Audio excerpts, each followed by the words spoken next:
Matriz, alternative virtual reality. All right, so I'm here in VR chat with Lucas Rizzotto, who is a trash head for today.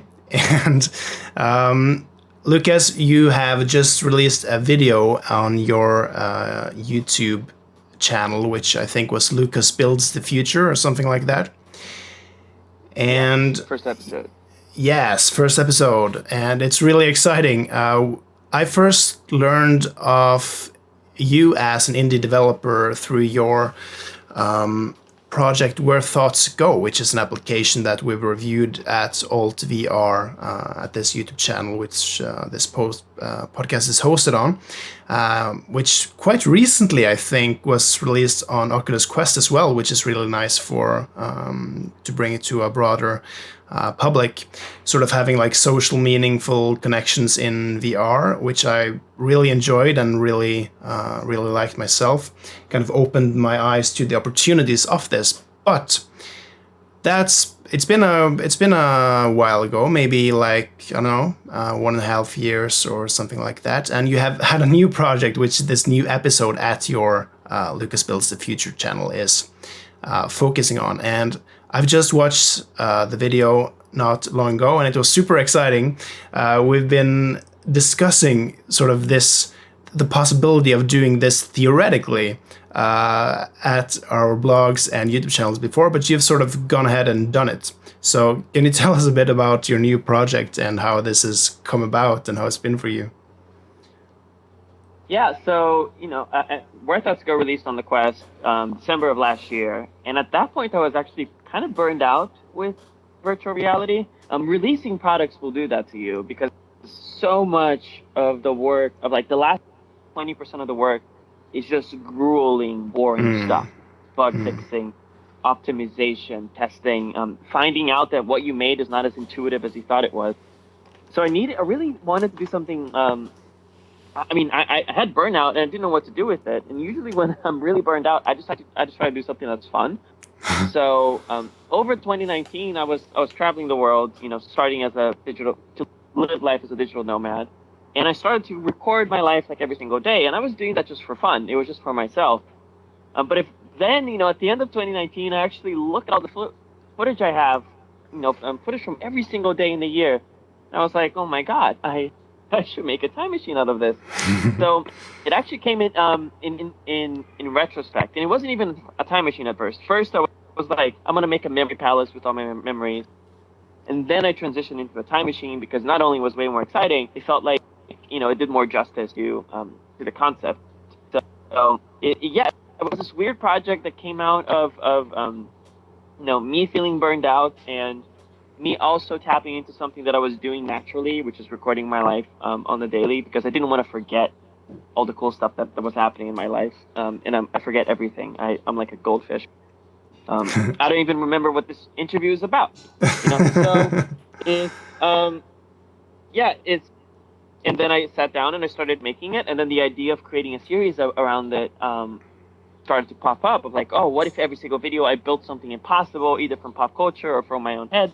And then I started off with the time machine because it seems like a great way of starting with this whole idea of building impossible things, and really to show the public that really the value of virtual and augmented reality to make us more human and to realize all of these things that when we were kids we were told were impossible and that they were only make-believe, but now we can make make-believe, because objects are becoming digital now. So yes, that was that's a very, awesome. very long response. Yeah, and you mentioned, episode 1, and that's also just a good point, right? You're gonna keep doing this, and that's awesome. I was thinking about, yes, time machine is like the, of course, ultimate impossibility, but what I really enjoyed, and of course people should see this video and the sort of journey or the narrative that you're providing in that, because it was really entertaining, really super. And what I really enjoyed about your reflections of the experience, because I mean, virtual reality is an experience, right? It's not just a concept. So you may think of a time machine and, okay, how can we realize this? We can do it like this and that. But when you actually try this for yourself, you mentioned that you had different experiences, not just seeing the videos, but the seeing them through your eyes. You recalled more than just what you saw, right? And I mean, how was your experience going back to your memories inside the machine that you created? How did it feel, the experiential quality of it? So the way that the time machine actually worked is that it doesn't, I didn't build a time machine that lets you go back in time and kill Hitler. That's very hard. Right. I tried doing that, and that's just not possible right now. What I did is that I spent the entire year of 2019 like wearing camera glasses on my head. So every single day I've been recording memories of my life, day in and day out. And then using virtual reality, I created this immersive time machine interface. It's a panel very similar to Back to the Future that lets me select the date I want to go to, the time of the day, and then I pull in a lever, and I can see the world through my own eyes again. It also helps that the cameras that I was using on my face were actually 3D cameras, so there's an added layer of immersion. And the way that affected me at first is that in the beginning I thought it was just going to be good old fun, being able to go back and to see, to relive certain moments of my life that I thought were special. But the immediate thing that I really noticed is while I was doing the time traveling, going back, to these places I've been to and these people I spent it with, I was really shocked that most of the stuff I was seeing I barely remembered. Because, life isn't comprised of big explosive moments. A lot of it is just small things that are like heartwarming and simple that happen in day-to-day life. I think those are the most valuable moments of our lives, but also those tend to be the moments that we are most likely to forget. We only remember the big stuff, the big breakups, the crazy stuff that we do, but we don't remember the small, heartwarming moments. And I forgot all of those, man. Like, as I went back in time and I went into, back to those places, I had forgotten people, I had forgotten places I've been to. And that really started to get to me because, like, how much of our lives we just forget, as time goes by. And that's one of the things that I really reflect on at the end of the video. But I think time is, building this, even though just for fun, I think it's a good indicator of how our relationship with the past is going to change. So right now, I'm using these simple cameras, that high quality footage, 3D, high FOV, but still, you can take this to the next logical step, in which in 10 years from now, people are wearing cameras that are, possibly 360, or they have drones that are capturing their lives around them. Point being, the past is not going to die anymore as it used to, but the past is just going to be something we can visit at any time. And that has good implications and bad implications, but I think ultimately it's good because seeing yourself from a different perspective, seeing yourself in third person, it really changes how you think about yourself. And in my case, it made me much more kind to who I am, because I'm very harsh on who I am as a person. But seeing myself just like walk through life and talk to people and interact, it made me like go like, okay, this is a nice guy and I'm going to cut him some slack. And I think that gift of perspective is really, honestly, the ultimate gift of virtual reality as a whole. Yeah. But I don't think it's going to be a Black Mirror kind of situation in which we're just going to be stuck in our own past.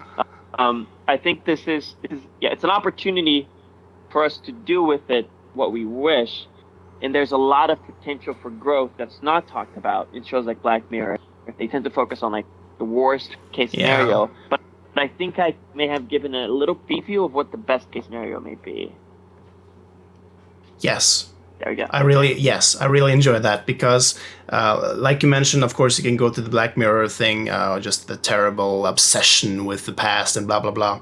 But what I really enjoyed with the production that you released was especially your reflections on how it made you feel, because we have a sort of a textual blog that this sort of is based on, and we've often written about the research where like virtual embodiment being embodied in someone outside of yourselves and being able to relate to yourself in another way can have profound effects. Like there is a study with the virtual Freud where you are sort of being asked by this virtual psychologist to tell you about their problems, and after you have told them about your problems, you are being embodied as the psychologist, sort of hearing yourself talking from outside, and people are able to relate to themselves in a kinder way, sort of treating themselves as they treat others. And your own reflections on how, okay, maybe I kind of like myself to a certain extent. Maybe I shouldn't be that harsh. That's really interesting. And just a reconsideration of everything that we're going through with our memories. And because of course when we have like 4 weeks of we're doing something, we sort of select maybe 2 things about those weeks, sort of compressing the details and making it more abstract. But life isn't like that, of course. And maybe that's what the time machine can open you up to. Yeah, I mean, we're all totally like prisoners of our own consciousness. We're all doomed to be stuck in our own heads for the most of our lives. And I think little experiences like that, like the Freud experiment and the time machine, they give you a chance to. You can't leave your consciousness, but you can get a glimpse of what it's maybe like to be an outsider. What's maybe like to be. In the case of other experiences, what it's like to be someone else, doing something else, or what it's like to be an inanimate object. I think virtual reality is the best way for us to try, leave our consciousness as much as we can to experience other things without the necessity for, drugs. And, I think the Freud is a great example. There's just so much potential for growth. It's the difference between living your entire life as just you and having just imagine having an entire 70 years of your life in which you got to be all of those different things, and how that changes how you see the world, how that changes how you think, how you're wired to think from the very beginning. I don't know. I'm very excited for kids to grow up in these environments in which they're used to this sort of body plasticity, in which one moment they are like a walking, walking piece of corn, and in the other moment they're like something else entirely. Yes, I think that can be really interesting, and I'm actually to a certain extent reminded of Where Thoughts Go, at least how I experienced that application, because there's just something beautiful about human beings, with their problems and the way that they experience them, and just hearing people. In Where Thoughts Go, you're presented with maybe, is it 7 questions about life, like what was your first such and such experience, and just hearing people talk from the standpoint of anonymity as well, right? And just hearing them reflect upon their life and things that was nice and things that could have gone better, their sorrows and their happiness. It really helps to frame your own experiences. I feel better after having done that. It just feels like a meaningful connection, because often in life we are only representing ourselves to our fellow human beings through the way that we present ourselves, which in this case for me is some sort of emo guy or whatever, and you're in the trash can head. But there really is something to just hearing people be honest, because we love human beings. There's something innate in us making us love people when they're honest. And I had the same reaction watching your video when you said that, okay, this time machine has made me reevaluate myself, that it's just interesting how we can gain another perspective on ourselves, because we can be hard on the person that we're walking around in and always judging. For those who don't know, Where Thoughts Go is a VR experience where you go into these worlds populated by sleeping creatures. Each one of them, they're like tiny little orbs, and each one of them is a voice message left by somebody else who was there before you were. You can touch these little creatures with your hand to wake them up, and you can listen to the voice messages that people left behind. But there's a catch, and that is for you to progress in the experience, you need to create your own little creature, speak into it, and leave your own messages for other people to find. So each chapter asks you a very personal question, and the further down you go, the more personal it gets. And yeah, it started out as a little hackathon experiment, but then I decided to make it into a whole thing, which was really interesting. What was your original question? Sorry, I was just like trying to add in the... Yeah, no, I don't think there was an original question, really. Yeah, we're just reflection. Yes, okay. So, social media today is not designed for honesty. That is not what it's optimized for by any stretch of the imagination. If anything, you are punished for being honest, unless, your sort of honesty falls into some sort of politically acceptable zeitgeist. It's very complicated. And you can see that from the intolerance of, like, even if I just go on social media and ask of, like, hey, this issue seems complicated and I don't have a formed opinion. Can we have a conversation about it? You're going to be shit on because you're supposed to already have a fully formed opinion that fits into the narrative. So yeah, it's very interesting because I don't know how we're going to convert out of that into, in this space in which social media can maybe be more, not just healthy, but, a place for actual discourse and humanity and connection. And less just conflict, because it's right now so much conflict, and it's designed that way. It rewards conflict. And yeah, Where Thoughts Go was just my attempt to create a little bubble that just designed for honesty and designed for those kinds of connections.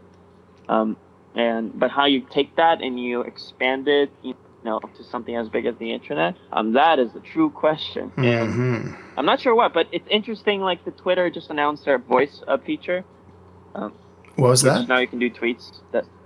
Twitter just announced their voice tweet feature. So now you can do audio tweets that are 140 seconds long.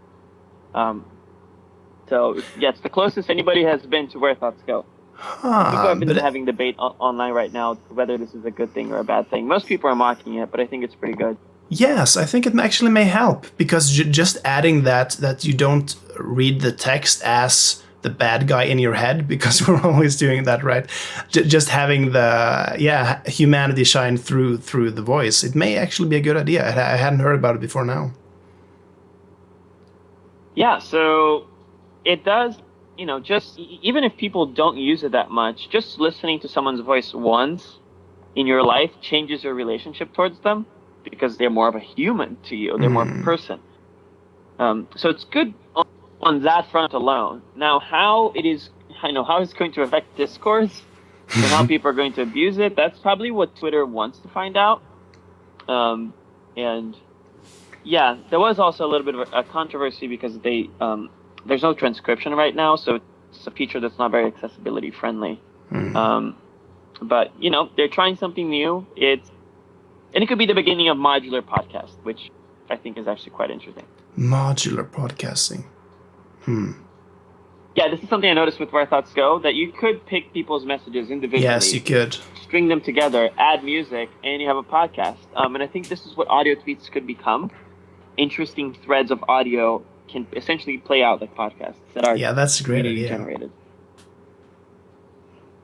Yeah, I think that it's a really good point, because how can we make any human social connection more meaningful? And I think the reason that VR may be more appropriate for this is that it's less abstracting, right? You don't have the everything someone is saying or doing is reduced to 140 characters, or now it's more probably, but yeah, maybe that can be a thing. So yeah. I mean, I'm not sure. I mean, I like the limitations of 140 characters for several number of design reasons, but I just don't know if you want to go there. I could go there, but yeah. So how do you find VR in terms of, social things in general? Because I think that it has pros and cons. I mean, I'm meeting up with people in VR chat, and it's it's effective. There is a stronger sense of social presence, but of course, there's also something weird about it, right? It's not all awesome and great. There is something weird about meeting people when you don't actually see their face. You have maybe a stronger sense of social presence, but is this how I would normally like to express myself? I'm not sure. I didn't really think about my avatar before I went in here, and I mean, how do you think about that? Okay. I was surprised at how good your avatar looked, which is why I didn't even try to compete. I'm just gonna pick trash. Yeah, I haven't made this one myself, to put it mildly. But I mean, how do you think of virtual representations and just social communication in VR in general? Well, here's the thing. Right now, I'm sitting on a chair, and my arms are like relaxing on the armrest, and I look a little bit weird. This is not this doesn't look. There's a disconnection between my position and the position in the experience. So it has this already. It already has the basic problem that our body language does not correspond to our actual body language, and most of human communication is nonverbal, which is definitely a problem. But there's several aspects about real human contact that I think are underestimated. Case in point, I think social VR is a good start, and it's a lifesaver for a particular group of people. When I was a teenager, I didn't have friends in school. All of my friends are online, and because I didn't have access to healthy physical social contact, the internet forums that I had were the next best thing. So I think this is what social VR is. It's the next best thing for people who don't have access to the level of pleasant social interactions that most people get to enjoy every single day. So more marginalized groups or people who are more socially dysfunctional, myself included back then, this is a lifesaver. This is everything. This could be your entire social life. Now, the question is, how do you get it so the mainstream public, who already goes out and interacts a lot and goes out to bars and stuff, what use will this fulfill for those people? I am not sure. And I'm not sure what's the point in which social VR becomes viable to them. Is it photorealistic avatars? Is it, what is the thing that's going to push those people over the edge? So right now, I think social VR is great for a particular niche of people, also especially children, and people in their early teens, because they live in a period of their lives in which their parents tell them everything that their parents tell them what to do, their teachers tell them what to do. They have no independence, especially today. Yeah. They just there. But here they get to do whatever they want, be who they want, hang out with who they want, use whatever language they want. So it is freedom for kids, freedom that they don't get in the real world. So it's almost like this is a trial of what reality actually is. Interacting in social public spaces. So it fulfills a role, but it's I don't like the vision of the Oasis and stuff like that, and it bothers me that all social VR apps are fundamentally the same, with the exception of Where Thoughts Go, really, which is very odd. Very odd. It's like everybody got caught up with this vision of Ready Player One, in which the life is going to become one big MMO, and everyone's doing the same thing because they love that vision so much, but they're chasing sci-fi so much that they're not just looking at VR, breaking it down to its bare bones, and building social experiences from scratch. I think we're too tied to that sci-fi vision of the future. And too tied to even how we interact in the real world, because this is just a digital version of normal interaction, right? We're not reinventing it, not even attempting to redesign it, which is okay, but it's not okay when literally everyone is doing the same thing. That's just lack of design diversity. Yeah, I think that's a really good point. That's my spiel. Yes, that's good, because you have a medium where you can actually define basically everything from scratch. Of course, you have some certain input and some certain output, but yeah, why does VR always have to be emulation? Of course, in this case, it's emulation, but we are in some sort of other environment, of course. But yeah, I also think that developers will have to think in new ways on how this can become. I mean, of course, there is always going to be a need for VR chat, but we don't need 40 different versions of it, and we need more than any other thing someone that is willing to conceptually experiment with different ways of promoting social connections, for sure. Yeah.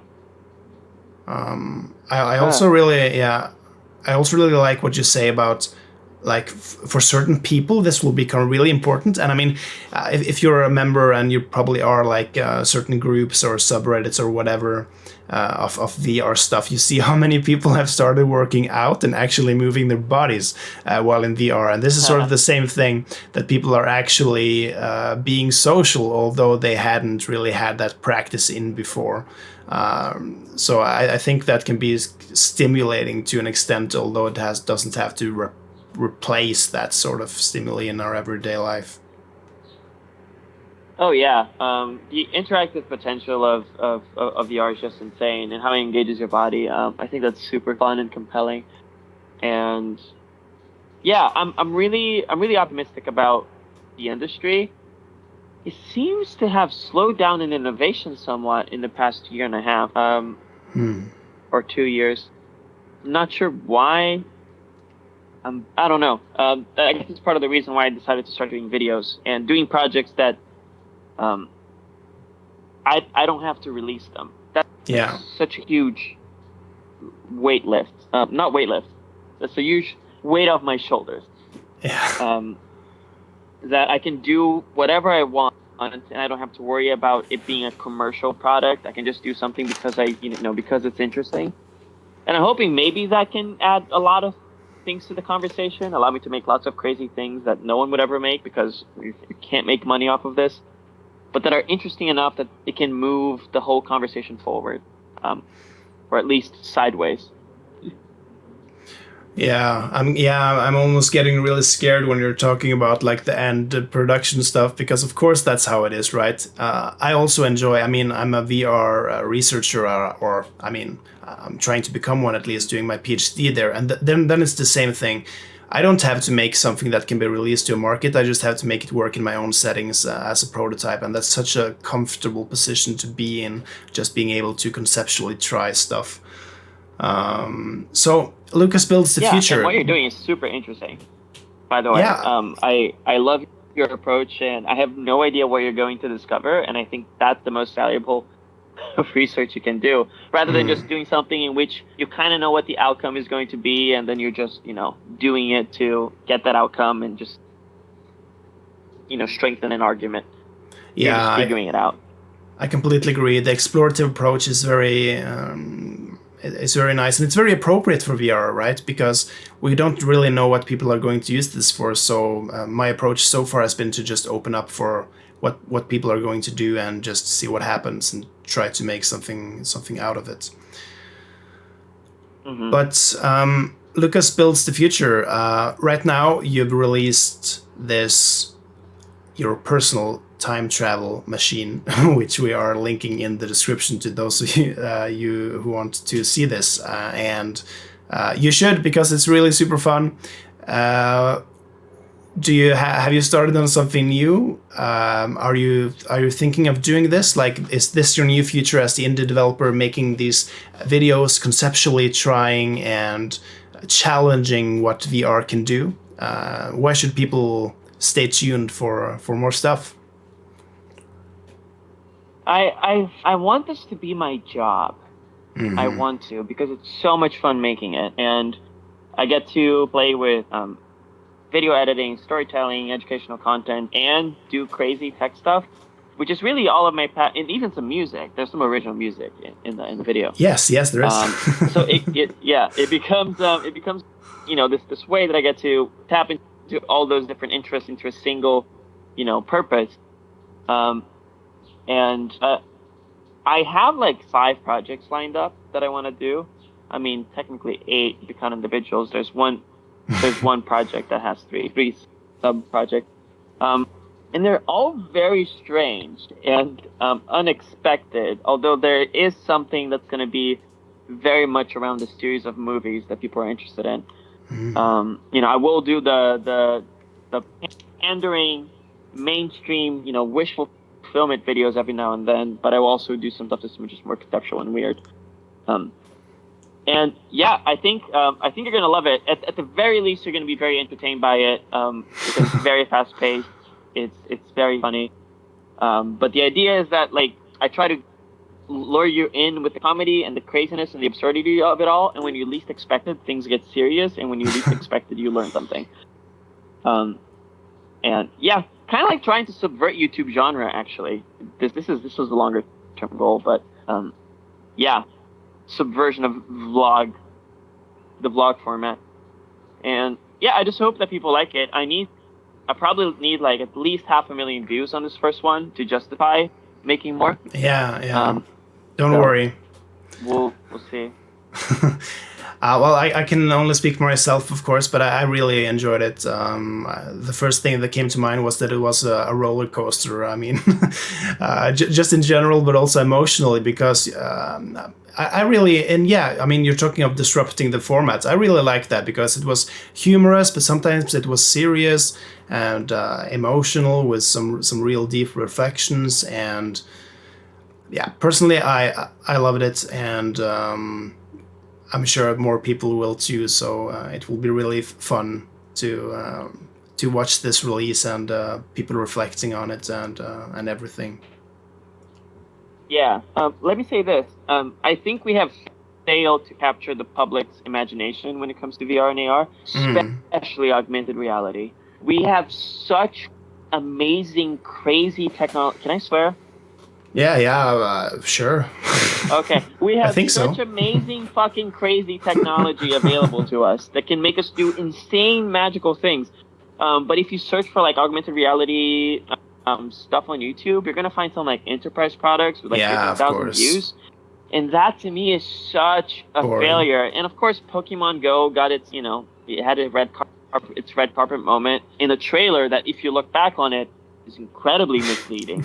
Incredibly misleading. None of what's in that trailer is actually in the game, but people didn't complain about it for some reason. I don't know, man. Cancel culture is very selective, and I think we need to figure out how do we make this stuff matter to people.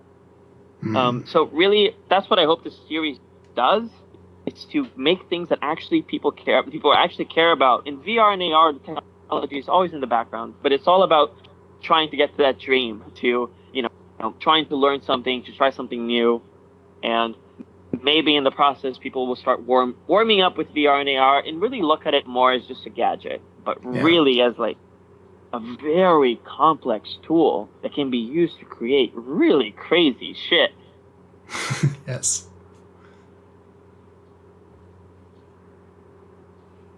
Yeah, no, it's true, because there is, of course, right now the main blah blah blah is for enterprise, etc. But that does not hinder ideation. I mean, we need to be able to think in manners of what kind of things do we want and what would actually engage people. Although that can maybe right now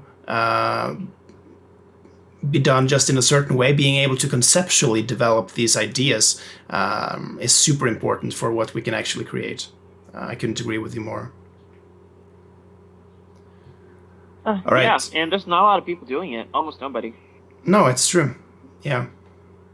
But you are. Lucas builds the future. I'm trying. Yeah. At the very least, if you don't like anything about the video, just let me know what it is. Because this is a really experimental format. It's a third storytelling, a third education, and a third comedy. And yeah, I want to know how to improve this. And yeah, that's it.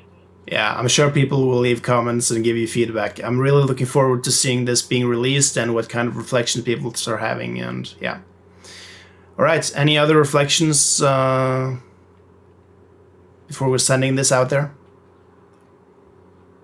When it comes to what exactly? Good point. VR.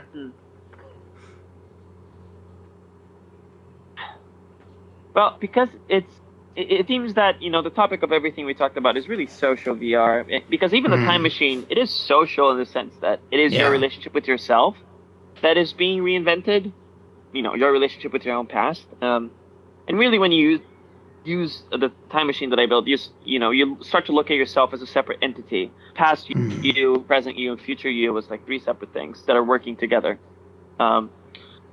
And which is a very interesting perspective to have, especially when you get it experientially. It's not something I'm telling you. It's something you find out by looking at the world. It's like a baby, walking into a garden and finding out, what goes where. And I guess the thing I can say about this kind of social VR is that there's more to this thing that we're in right now. Not in the real world, but like VR chat. VR chat is a great platform, but Horizons, AltSpace, Rec Room, VR chat, they all do the same thing, sort of. It's just normal social interaction in a virtual environment. And there's little twists here and there, especially VR chat. You can have different scales, etc. But ultimately, it's just normal human communication done with a little bit of spice on top of it. What I'm interested in is what kinds of new human communication connection can exist that are entirely exclusive to VR and AR, and how we can build these from scratch, using the strengths of the medium as a key focus. So stuff like Where Thoughts Go. And that is so underexplored, and there's so much potential for growth and connection and for improving our relationship with ourselves and as well as each other. There's so much good stuff we can do, and no one's doing it. And we need to. So, yeah, I just hope that if you are doing any sort of weird social VR stuff, doesn't matter if it's silly, doesn't matter if it doesn't look important. If it's different, if it's doing something different than just the synchronous social spaces that we have, it is important, and you should keep doing it. And yeah, I feel like all of the true value of VR lies in that less understood social scape. Because this is good, but there's all of this gold that's just hiding in this mine somewhere, and there's very few people who are actually taking that down. Yeah, it will be super interesting to see in like 10 years or whatever, 2 years, what kind of ideas that went unnoticed for such a long time because they've just hadn't been prioritized in digging them up. Just like, social media, of course, in our conversation is definitely is the bad guy in terms of what we've been discussing. But there was a time when people didn't have that idea. It was just waiting there to be discovered, and there will be things that are exclusive to VR that can radically change how we communicate. Yeah. And it will be super awesome to see what kind of stuff people will create. Yeah, let me just iterate that I don't think social media is bad. I think it has connected us in a multitude of ways. It has done exceptional things. We met but when it was through social media. Yeah, exactly.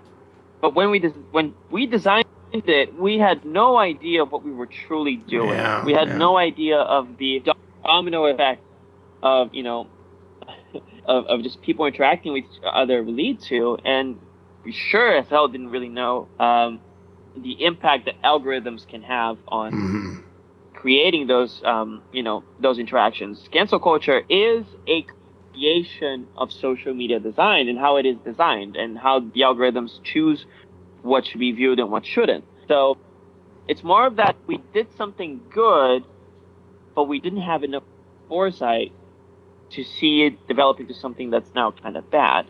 So now the question is like, how do we fix it? But people are also, the problem is that companies like Twitter, Facebook, etc., they're trying to balance of like, okay, we have to fix this, but we can't change too much because otherwise we'll lose all our money. Yeah. And that's making the rate of change be very slow, and they're being very conservative, and the damage is just piling up. So it's a very hard problem. Anyone who says there's an easy solution is wrong, and anyone who doesn't truly understand how they are in a bad position. There's some things you can do, but once you're this cornered from a design standpoint, all your decisions are bad, and it's only a matter of what the trade-offs that you're willing to do. So that's where we are. We're kind of cornered with social media. Yeah, it's easier to create something new than modifying. Yeah, which is why it's so important that we get social VR right now. Yeah, and AR, because there's going to be the same amount of domino, even potentially worse domino effect if we get this wrong. Like we're rebuilding the internet, but in 3D now. That's essentially what we're going to be doing over the next couple of decades. So let's not fuck that one up, like we did this one. That at least learn about what happened with social media platforms in the 2D scape.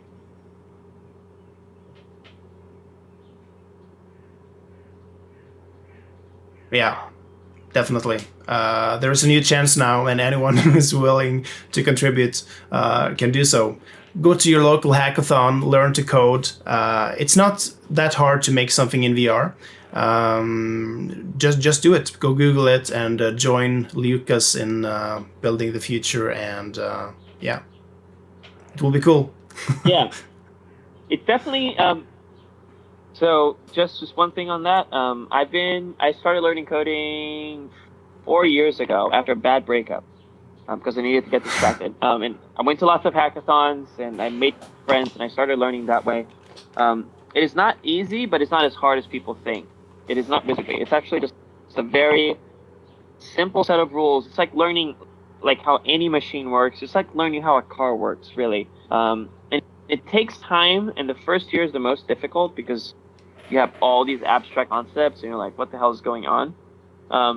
But really, it's been one of the most useful skills I've ever had because it can be applied into anything. You can apply it into music, into games, into rockets. It's the most multidisciplinary skill I think that we have in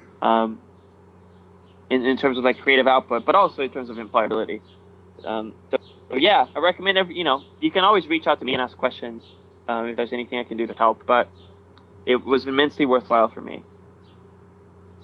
Yes, it's really, it's the perfect tool. And of course, I learned programming before I learned of virtual reality. And when I figured out that, oh, hey, I can actually use these skills to program virtual environments, that was amazing. It's a really great tool. And do you have any way that people can get in contact with you if they have any special ideas in terms of social VR, like a Twitter handle or whatever? I mean, your channel is Lucas Builds the Future, right? If you can message me directly, I guess on Twitter, Instagram, etc. I try to be, I'm pretty responsive on those. Of course, unless the video really blows up, then I'll be overwhelmed. But sure, Twitter, Instagram, etc. Just always reach out, and I'll always do my best to answer. Unless if you're mean. If you're mean, get out of here. Yeah, fuck get off. out. Well, it's been a real pleasure talking to you, and I'm looking forward. I've already subscribed to the channel, so I'm looking forward to seeing the other projects as well, and when this video gets released. So, thanks a lot, and we'll see each other someday. We can high five here. Yes, we can. Or we don't have to do social maybe I'll smash my screen. Yeah. All right. Great. One. That was good. That was good enough. Yeah. Okay, one. yeah. Two. One. 2, 3. All right.